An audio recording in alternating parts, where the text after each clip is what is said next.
जय श्री राम। भक्तों, स्वागत है आपका अपने YouTube चैनल नॉलेज टाइप 777 पर। भक्तों, आज हमारा टॉपिक है कैसे प्रभु कैसे हमारे आराध्य अपने भक्त की रक्षा के लिए खुद ब खुद ही आ जाते हैं। भक्त उनको बुलाता भी नहीं है और भक्त पर जब विपत्ति आने वाली होती है तो प्रभु किस प्रकार से अपने भक्त की रक्षा करते हैं, आइए सुनते हैं। ये अनुभव मेरा है जिसमें मैं अपने शिष्य को, जिनको ऊपरी बाधा होती है, कोई परेशानी होती है, उसका हल बता रहा था। इसमें मैंने उनको कुछ उपाय करने के लिए बताए थे जो उस निगेटिविटी को पसंद नहीं आए, क्योंकि वो उसको हटाने के लिए थे। और जिनको परेशानी थी मैंने उनको नहीं बताया, जिनको कोई परेशानी नहीं थी मैंने उनके भाई को बताया था। ये वाली बात अब जैसे कि मान लीजिए उनको गुस्सा क्यों आया।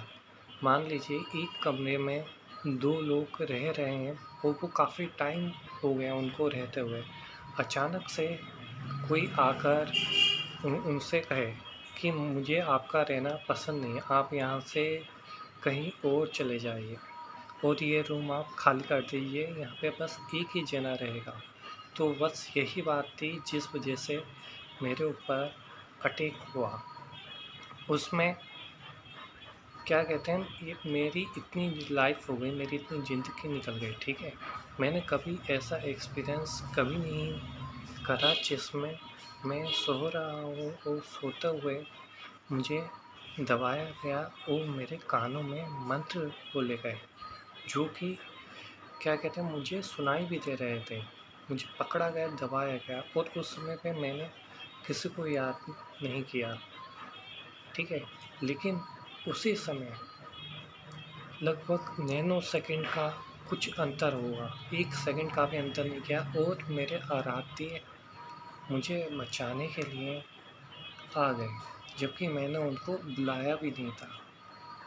ये होती है एक भक्त अगर अपने आराध्य को दिल से अगर उनकी भक्ति करता है तो ज़रूरी नहीं है, क्या कहते हैं, जब आप बुलाओगे भगवान तभी आपकी मदद के लिए आएंगे, या वैसे आ नहीं सकते।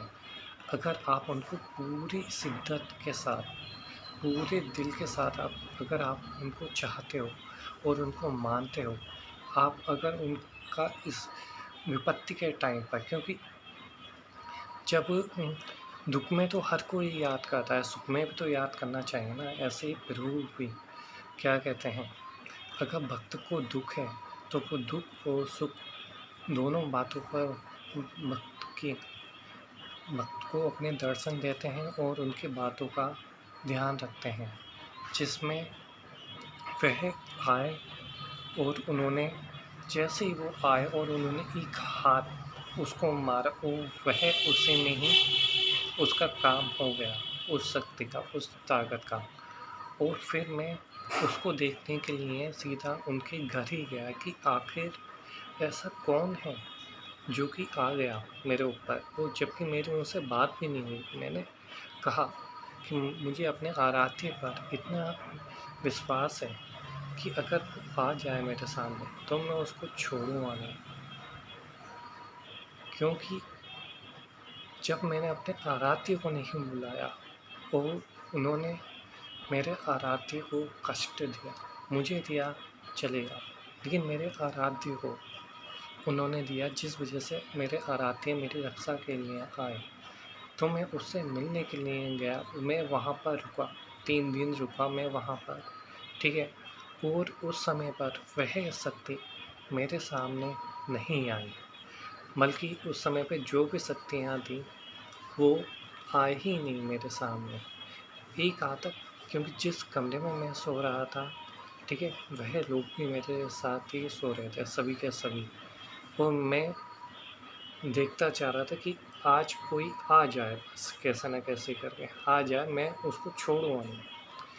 लेकिन आ तो रहे थे, लेकिन वो मेरे पास तक नहीं आ रहे, वो उस कमरे के अंदर ही नहीं आ रहे थे, बल्कि एक दूरी पर वो ऐसे करके भाग रहे थे जैसे कि कोई उनका इंतज़ार कर रहा हो उनको पकड़ने के लिए।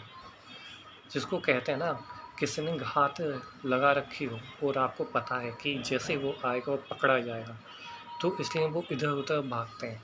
तो वैसे ही वह इधर-उधर भाग रहा था पूरे टाइम और वो मेरे सामने नहीं आया।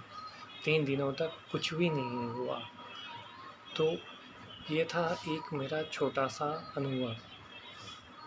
ठीक है भक्तों, अगर आप मेरा आपको ये मैसेज था इसके थ्रू कि अगर आप अपने आराध्य के ऊपर पूरा विश्वास करते हैं पूरी तरीके से, ठीक है, उनको आप अपने सुख में याद करते हैं, अपने दुख में भी उनको याद करते हैं, ठीक है, तो आपके प्रभु भी आपके हर सुख और दुख में आपका पूरा ध्यान देते हैं। चाहे आप उनको एक बार अपने दुख में याद करो ना करो, लेकिन सुख में ज़रूर याद करना, ताकि अगर आपको कोई परेशानी हो, ठीक है, चाहे सुख में हो या दुख में हो या आप खुशी हो, तो आपके प्रभु भी आपका ध्यान इसी प्रकार रख सकें जैसे मेरे आराध्य मेरा ध्यान रखते हैं।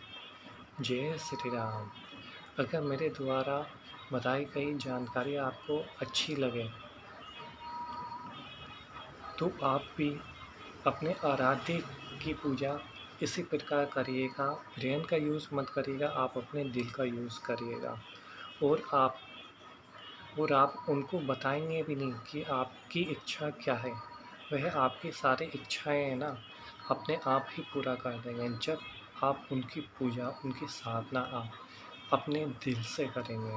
बस कोई दिल से करता है, कोई दिमाग से करता है, और मैं अपने दिल से अपने आराध्य की पूजा करता हूँ, उनकी साधना करता हूँ। तो बस यही अंतर है। धन्यवाद। जय श्री राम। तो अगर आपको मेरी ये वीडियो पसंद आई हो तो आप मेरे चैनल को सब्सक्राइब करना ना भूलें। जय श्री राम।